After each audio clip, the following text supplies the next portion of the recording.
আজি সঁচাকৈ আমি মৰ্মাহত হৈছোঁ। আমাৰ হিয়াৰ আমঠু, আমি যাৰ গান শুনি ডাঙৰ হৈছিলোঁ, গান গাবলৈ শিকিছিলোঁ, তেওঁ আজি আমাৰ মাজত নাই।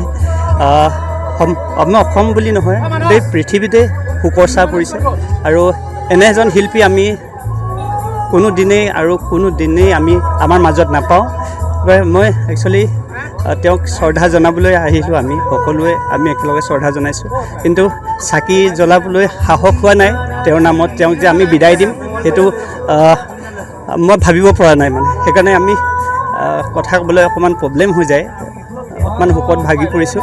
আৰু তেওঁৰ আত্মাই চিৰ সদ্গতি কামনা কৰিছোঁ। য'তেই থাকক তেওঁ কুশলে থাকক। ধন্যবাদ।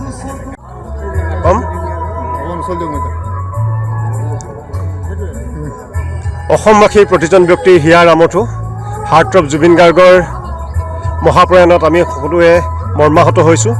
আমি কেতিয়াও মানি ল'ব পৰা নাই। আমি এতিয়াও অপেক্ষা কৰি আছোঁ এই বাতৰি মিছা বুলি প্ৰকাশ হওক।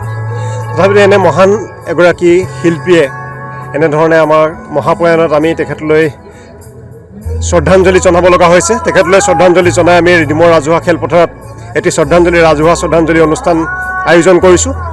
আৰু এই অনুষ্ঠানত ডিমৌৰ প্ৰতিটো স্তৰৰ প্ৰতিগৰাকী প্ৰায় 5 শতাধিক ৰাইজ আহি সমবেত হৈছে। আমি তেখেতলৈ শ্ৰদ্ধাঞ্জলি জনাইছোঁ আৰু আমি এই মহান শিল্পীগৰাকীৰ আত্মাৰ সদ্গতি কামনা কৰি ভগৱানৰ ওচৰত প্ৰাৰ্থনা জনাইছোঁ।